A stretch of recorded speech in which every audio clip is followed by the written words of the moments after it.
Alright, let's keep rolling on our walkthrough of Vecna, Eve of Ruin. Today we're talking about Three Moons Vault from Chapter 6.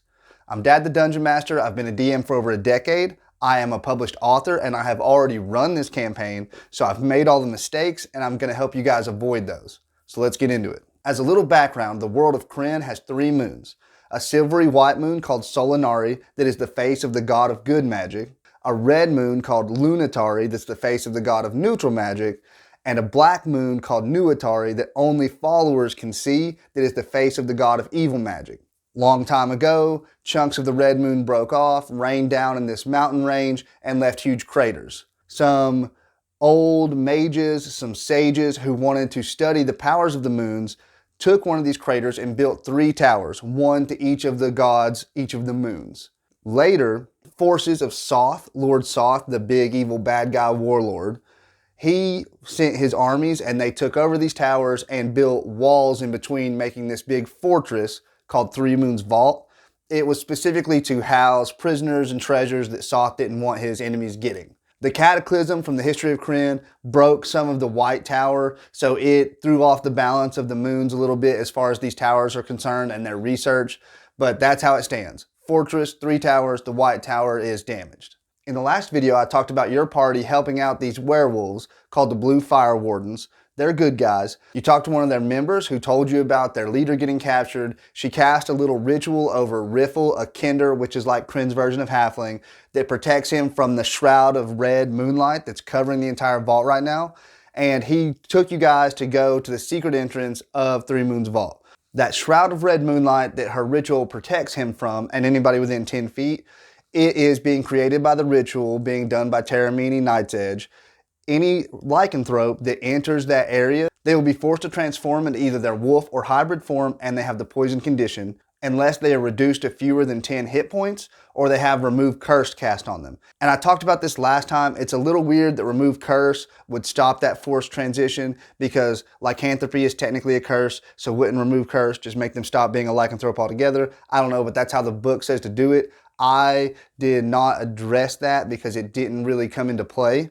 So deal with that how you want with your party, but I would be careful about using Remove Curse because your party might argue, hey, lycanthropy is a curse, and then you're going to have to explain that to them. Also, this area of the red moonlight causes reduced gravity, so you take half as much damage from falling and you can jump twice as far. Three Moons Vault has certain features.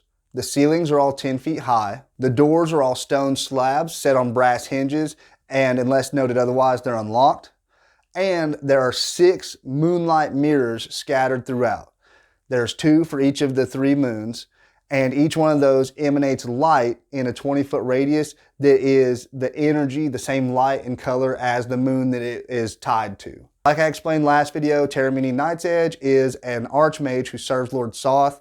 She's angry at the Blue Fire Wardens because she had apparently applied to be one back in the day, and they had turned her down when they found out she served Soth, and hell hath no fury, so she's determined to eliminate them from existence and wants to enact this ritual to make this red moonlight shroud on the vault permanent.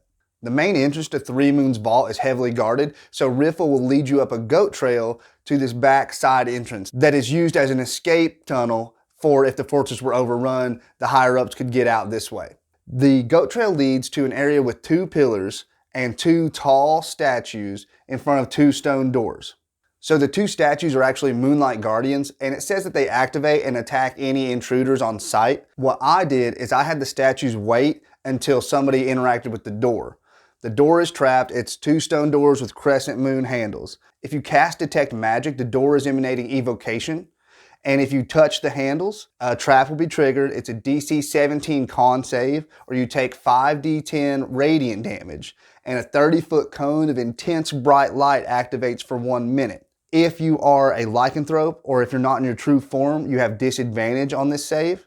And as long as you are in that area of light, you cannot transform out of your true form.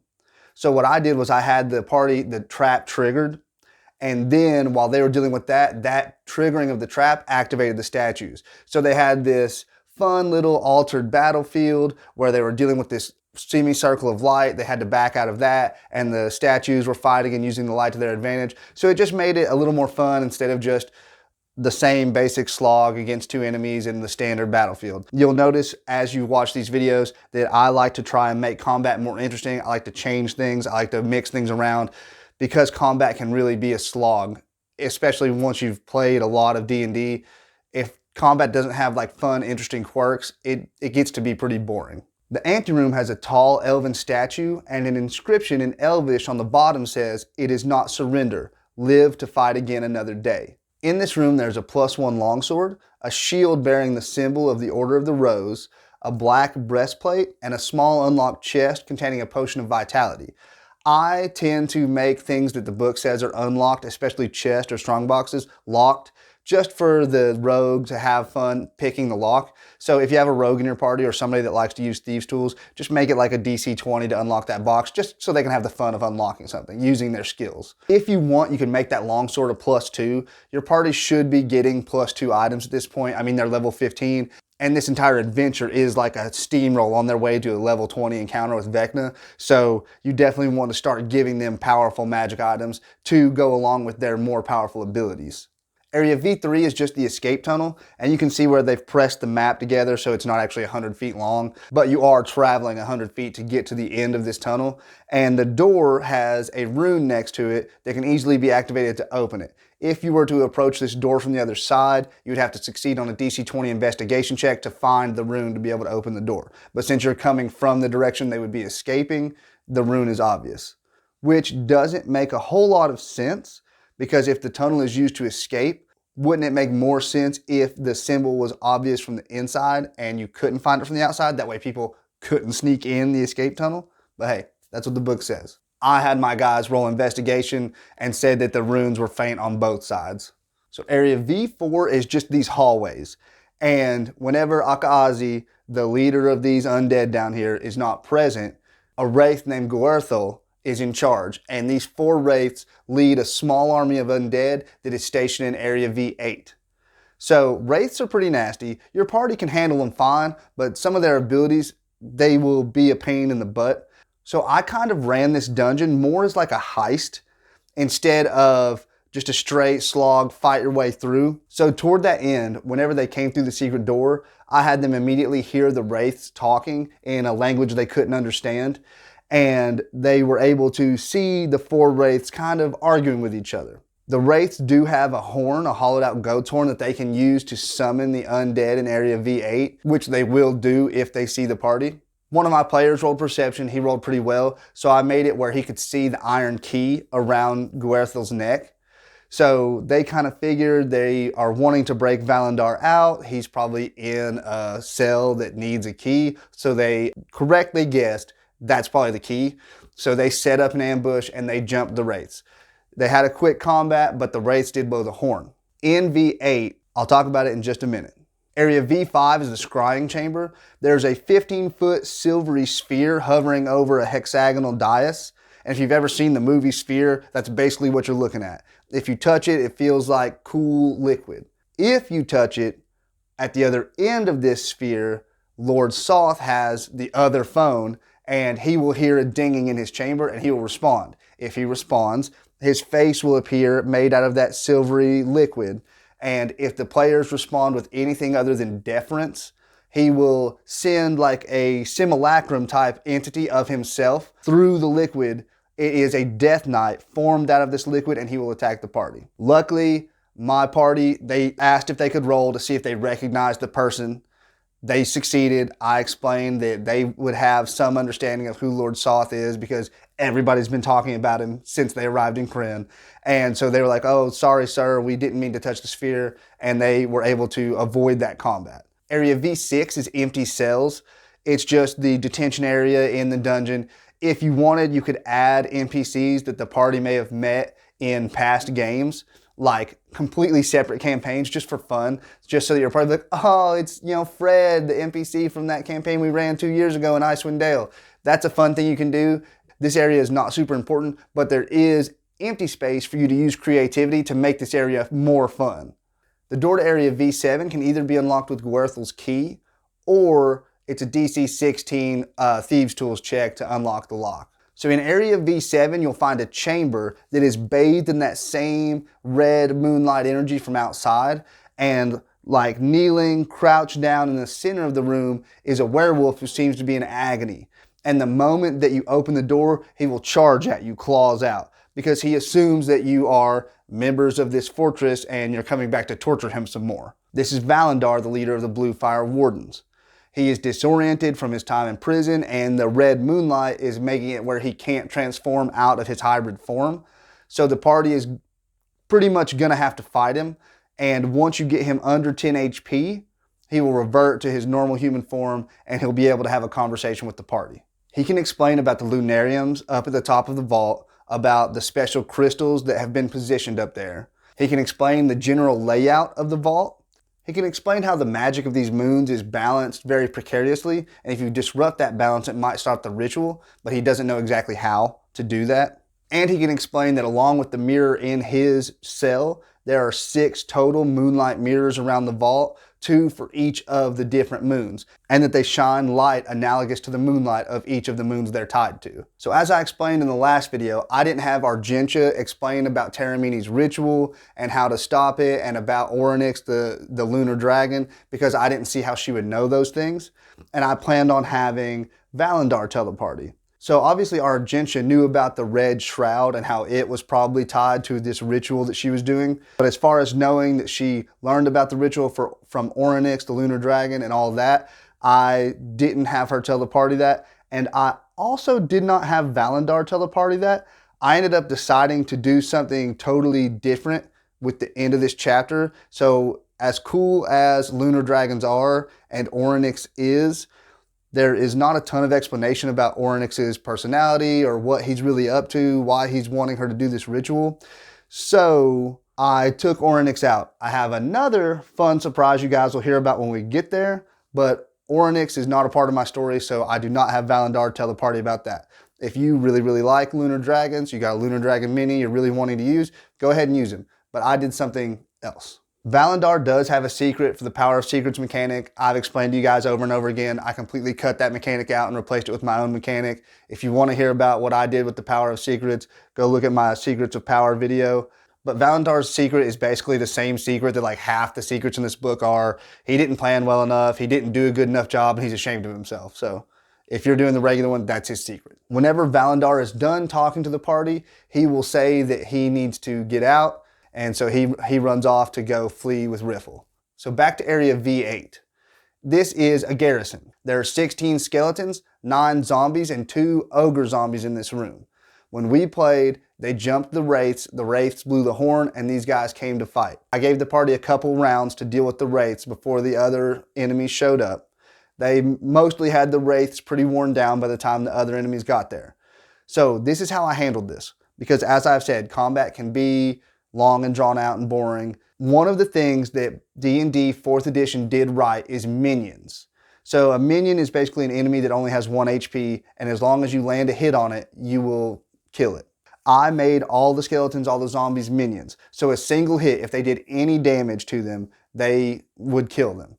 And what that did was, 1, it made the party feel powerful. 2, they were able to sweep all these lesser enemies off the battlefield, leaving them to fight with the 2 ogre zombies and the Wraiths. And that made the battle, 1, go a lot faster, and 2, it made it just more exciting because they were like boom, boom, knocking these zombies and skeletons down, and then the other enemies were coming in and they were having to decide whether they wanted to focus on sweeping these other lesser enemies out or fighting the big guys, and it just made everything run a lot smoother. You can just eliminate the skeletons and the zombies if you want and just have 2 ogre zombies, but my party, I think, really enjoyed seeing the difference in power between them and regular enemies, and seeing how, like, okay, these bigger guys, they are kind of an issue, but these little guys, man, if we had to fight an army of these, we would sweep the floor with them. I think that made my party feel good and gave them a great example of how powerful they really are.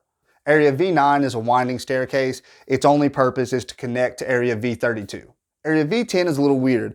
You can unlock the door with Werthel's key or a DC 10 thieves tools, but in here there's a trapped Black Rose bearer just going crazy. 1, Black Rose bearers are super cool. They're undead. They're just carrying like a little bell jar like the rose is in Beauty and the Beast, and it has a black rose in it. But this guy, for some reason, is tearing up the tapestries, destroying paintings. It looked like it used to be like a temple or some fancy room, but this guy's just torn it all to heck. He will attack the party when the party goes in there. And then once you deal with him, there's a stairwell that leads up to area V35. So there are multiple different ways to get up into the vault, and basically each one of these 3 ways leads you close to one of those 3 towers. Area V11 is the area outside the vault. It's called Vault Access.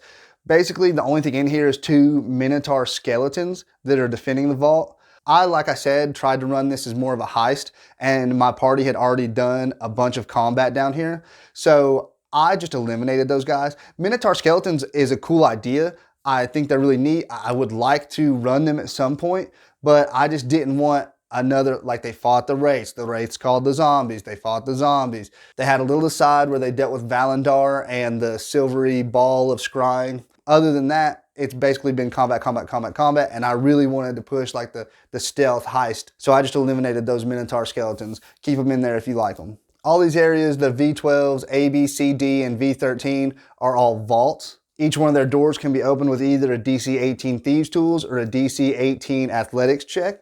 I thought that was too low, especially considering that I told my party this was like one of the safest places in the multiverse, because if you watched the last video or any of my others, my party is getting the chance to destroy Vecna altogether. But in order to do that, they have to reunite Vecna with his hand and eye and then slay him with the Sword of Cass. My party already has the Sword of Cass, and I told them that the eye of Vecna was stored here in this vault because it was one of the most secure places in the multiverse. So I raised those DCs to 25, which level 15 parties, especially if you have a rogue or a strength-based character, barbarian or fighter, they're going to be able to get through these doors. 18's not high enough. But one of the things I did, because later in this chapter, they run into this hardened moonlight. There are hardened moonlight domes protecting things way up at the top of the tower. There's these platforms and bridges made out of hardened moonlight. So it's moonlight that's been compressed and hardened, like you've seen in games like Halo and works of fiction where they harden light to be substantial. That's a neat idea. Because I wanted these vaults to be eminently secure, I made, once they opened the doors, each one of these vaults actually had a hardened moonlight barrier. You can't get anything through hardened moonlight, nothing physical. So they basically are unable to get into these vaults. So they're going to see what's in there, but they're not going to be able to get in there until they go turn off the hardened moonlight by doing the stuff way up at the top of the vault. The door to area V12 is trapped. So it's a DC 17 investigation to notice it and a DC 20 arcana to disable it. If you open the door without disabling it, it is a 20-foot radius explosion from a glyph of fire. It's a DC 17 dex save where you take 5d8 fire damage, or half as much on a success, and once it's triggered, it can't be triggered again. In this vault is 1,900 gold pieces, 10 gems worth 100 gold pieces each, and 6 paintings worth 250 gold pieces each. Vault B contains a beholder zombie that Akazi keeps here for special tasks. And if any non-undead other than him or Teramani come down here, the beholder will attack immediately. Vault C is empty, which I think is a wasted opportunity. I think that you should try and come up with something from your characters' backstories, whether it is an NPC from their backstory that's been locked in here or some special object that one of them is questing for. I think that you should take Vault C, instead of making it empty, and put something valuable to your party in there. I put one of my party's family members that had gone missing in their backstory. I put them in here and I came up with an explanation for what had happened to them and why they were in here, and they were able to have a cool roleplay moment after they dealt with things later and got rid of the hardened light. They were able to have a cool roleplay moment where they reunited, discussed things, and then that party member was able to take them to safety. Vault D has a pile of Valendar's belongings, including his leather armor, a potion of greater healing, a spell scroll of stone skin, and a bright blue cloak emblazoned with the symbol of Habakkuk. B13 is the last vault. Once they got the door open, they can see that the vault has brown mold, which brown mold is a pain in the butt. It's a fun little environmental trap. But this brown mold also counts as difficult terrain. But they can see that the back of the vault has collapsed, and they can see up through there that it leads up into one of these towers. Because I thought this was one of the better directions to go, I had the hardened moonlight on this door kind of like flickering, and they could see that the gem that seemed to generate the hardened barrier had been damaged, like it was cracked. So they would have to jump through as the barrier flickered. And my party figured that since this was the hardest to get to, the hardest direction to go, the one I was trying to ward them away from, that this was probably the way they should go. So my party took the time. I made them make dexterity checks. They jumped through past the Moonlight barrier and then made their way up through the brown mold, through the rubble, and into the White Tower. Area V14 is called the Flooded Basement. I can't exactly explain why all the water doesn't just run down into Area V13, but there's rubble and stuff, so maybe it's containing it. There's nothing special about this room except that it's half collapsed and the area with the water is difficult terrain. Area V15 is the Lunar Shrine. There's a larger than life statue here with a face that just looks like a circular moon instead of a face. And in its arm, it's holding a mirror, and the mirror shines silvery white light on the face. This is one of those moonlight mirrors I mentioned earlier. Wrapped around the base of this statue is a guardian Naga named Cifus. One of the reasons I tried to get my party to go this way, because I thought this was cool. Cifus has been guarding the shrine since long before Soth's minions arrived. And if the party engages him in polite conversation or says that they oppose Teramani's plans, they can make a DC 14 persuasion check and he will become friendly instead of indifferent how he started. If the party befriends Cifus, he will let them take the Moonlight Mirror. This is a white Moonlight Mirror. He will explain to them that in order to stop the ritual, he has gleaned that you need to shine different moonlight on different crystals from these mirrors. So you'll need 3 mirrors, one of each color, and to shine them on each of these 3 crystals at the very top of the tower.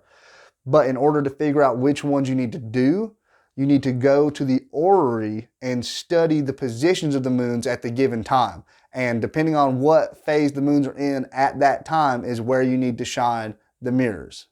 He will also explain that the passphrase to the locked staircase is "buried is best." Area V16 is just a locked stairway. Akazi put an arcane lock spell on it. The passphrase is "buried is best," or a DC 24 strength check can also get through this arcane lock. Area V17 is just the ruined base floor of the White Tower. There's a ladder that leads up to Area V19, and then rubble climbs up to Area V18. V18 is the veterans camp. There are 6 veterans of Soth's military hanging out here, and then there's a 7th in a tent who will join the others if combat starts. I thought it was funny they just like put a 7th guy in a tent for some reason. But there's also like a rubble bridge that goes out across a gap. So the map shows more tents out there. So like I said, I wanted to run this more as a heist. So what I did was I explained to the party that they could see a few guys in this little camp right here, but that there was an army on the other side of that rubble bridge. So if they sounded the alarm, if they got detected, if they kicked the hornet's nest inside Three Moons Vault, it would take them a while, but that army would begin to mobilize and move into the vault to rectify the situation. So it was in their best interest not to raise the alarm.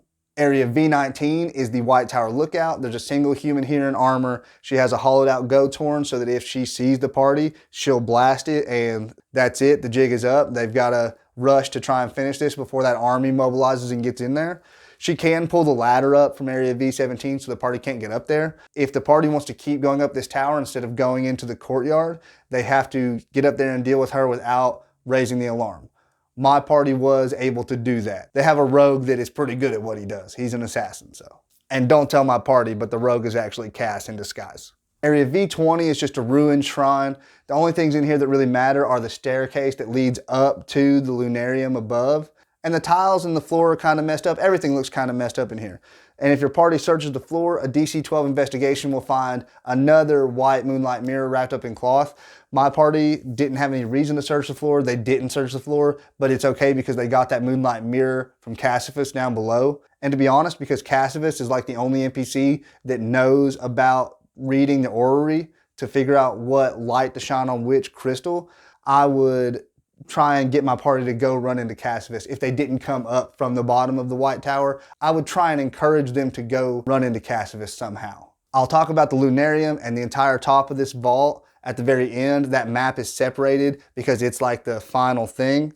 My party actually did go up there, saw what was going on, realized they were not prepared to deal with it yet, and they went back down the tower. Area 21 is the drawbridge. It crosses the 50-foot deep moat. It takes a minute to crank up or down. Area V22 is the lookout turret. There's 2 more guys up there with the goat horns. If they see or hear the party, they will sound them.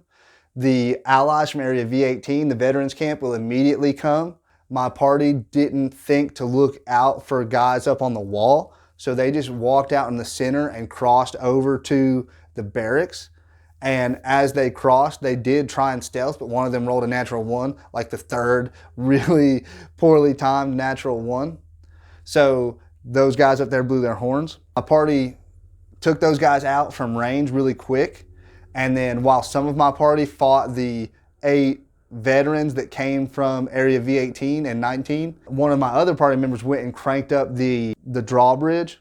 So with that rubble bridge being so narrow, I said the army wasn't going to try and cross that immediately because it would have been like a fatal funnel. So the army began to mobilize and start to organize and move around toward the drawbridge, which my party smartly raised up.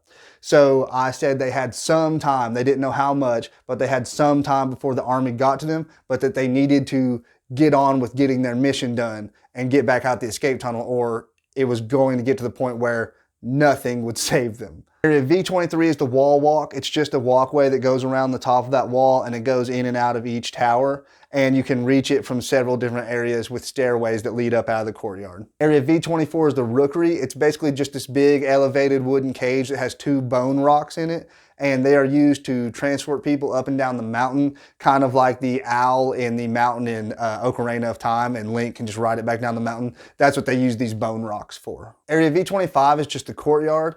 But when they look up, my party had already been to the top of the first tower. Your party may or may not have gone to the top of one of the towers already. But when you look up, you see these 3 bridges leading from each one of the towers to a platform in the middle that they call the moon disc. And that is all made of hardened moonlight. Area V26 is the barracks. It's exactly what you would think a little military barracks would be. When non-undead visitors come, they stay here. Area V27 is the armory. There's a bunch of regular mundane military equipment and then 1 oil of sharpness, which is pretty neat. Area V28 is the royal quarters. There's a fancy stoic looking iron statue right behind an iron throne that is facing a window looking out into the courtyard, so Soth can just angrily glare at his troops whenever he's visiting. In the headrest of the throne is a black moon mirror, so that's one of the mirrors your party can get to get all 3 colors. Area V29 is the Orrery. It's this big fancy thing that shows the planet of Kryn, and there's big bronze rings with the 3 moons on it, and it accurately represents where the moons are right now. Up above, there are stairs that lead to a walkway, and there is one of those red moon mirrors shining light down on it, and as long as that light shines on it, the Orrery moves with the moons. Your party can use this orrery to figure out the location of the moons and the combination of light shining on the crystals up above that will stop the ritual. So based on the orrery, Lunatari prevails over Solinari, Solinari over Nuatari, and Nuatari over Lunatari. So what that means is if you shine red moonlight on the white crystal, white moonlight on the black crystal, and black moonlight on the red crystal, you can disrupt the ritual. Area V30 is the walkway up above the orrery. It's just a walkway with stairs and then a stairway that leads up, and you can reach that red mirror and take it down if you want. You should already have one from Valendar's cell, but if you didn't, or if you want both of them, you can reach that and pull it down here. Area V31 is Teramani's quarters. There's a fancy bed, a writing desk, bookshelves, and a footlocker. The footlocker is actually a mimic that Teramani instructed to attack anybody messing around in her room. And on her desk is a logbook. The logbook is important for 2 reasons. The first page lists the location of all 6 of the lunar mirrors. The last page mentions a piece of the legendary Rod of 7 Parts that they seized from an ungrateful dryad, and that she got 3 lunar crystals from a powerful lunar dragon. Now, as I said earlier, I did not include the dragon at the end of this, but it's okay that she got those 3 crystals from a powerful lunar dragon. That's still a fun little thing that can still be part of the story if you do it my way, but I'm just not going to have that dragon show up. V32 is just a stairwell that connects to Area V9. Area V33 is the muster yard. It's just a muddy area where like troops will muster whenever they're gathering to defend the vault. The book has it so that there are 2 earth elementals that Teramani summoned, and they just lay down here in the mud, and if the party disturbs this area, they pop up and attack them. Again, I'm trying to run this as a heist, and I didn't want everything to get bogged down with a bunch of random combats for no reason. To me, there is not a lot of narrative reason for them to be here, and while fighting earth elementals is kind of fun, I just eliminated them because I just felt like it was a random combat that was there for no reason. Area V34 is Circle of Undeath. This room has like a hallway that runs around another interior room that's a stone circle with 3 archways so that you can enter it. Once you go in, you see this profane circle of runes etched in chalk on the floor, a necromancer in black robes examining the runes, and another one of those cool black rose bearers, which is an undead carrying a black rose in one of those things from Beauty and the Beast. So this is Akazi. Akazi uses this room to summon undead soldiers for Soth's army. The book says as soon as he sees the party, he instructs his black rose bearer to attack and they fight the party. If you've seen any of my other videos, you know I don't like enemies just attacking without saying anything, especially intelligent enemies. So what I did was I had Akazi look at the party and be like, oh, you must be the new volunteers. Just drop your equipment to the side and we'll get started. You know, basically saying like he's going to turn them into undead soldiers. And the party kind of argued with him a little bit. It was like, what are you doing here? And he's like, oh, you know, you should know already. I'm going to make you more powerful than you ever imagined. And the party's like, no, we're not doing that. And then they fought, which was great. They kind of figured out what was going on. They got to talk to this bad guy. They started the fight. And it was a fun little battle in a phone booth, basically, with a necromancer and an undead. So it was a lot better. It had a lot better feel than just, get them, and they attack and nobody ever says a word. Make sure your NPCs, make sure your bad guys talk before they just jump into combat. It will make the game feel so much more alive. Area V35 is a temple. Nobody really uses it because it's attached to this creepy tower.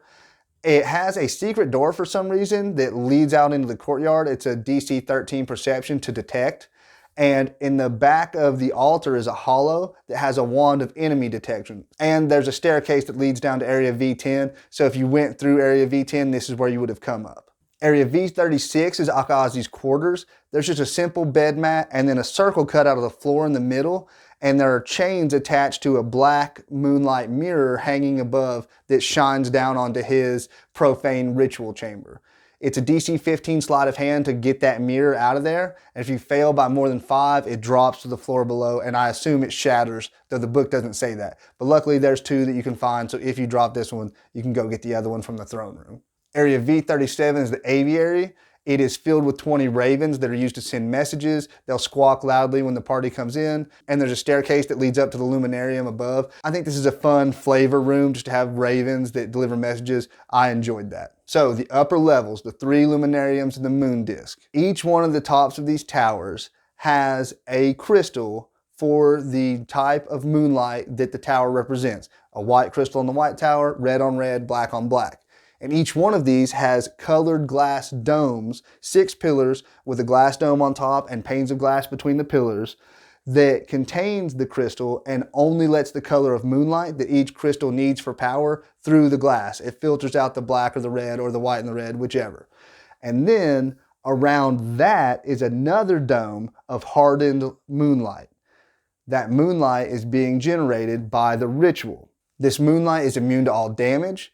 Nothing can physically pass through it, and it is immune to dispel magic. The only way to get rid of it, other than stopping the ritual, is with a sunburst spell. It will suppress the hardened moonlight in the area that's caught in the spell for 10 minutes. But there's really no way for your party to figure that out. The book never says how your party would even know that. Area U1 is the white Lunarium, and it is trapped if you touch the dome. A 30-foot radius area of bright light will erupt, and if you fail a DC 17 con save, you will be blinded for 24 hours. Area U2 is the red Lunarium. There is a death wolf here that Akazi instructed to attack any intruders, so it will attack your party when they come into this area.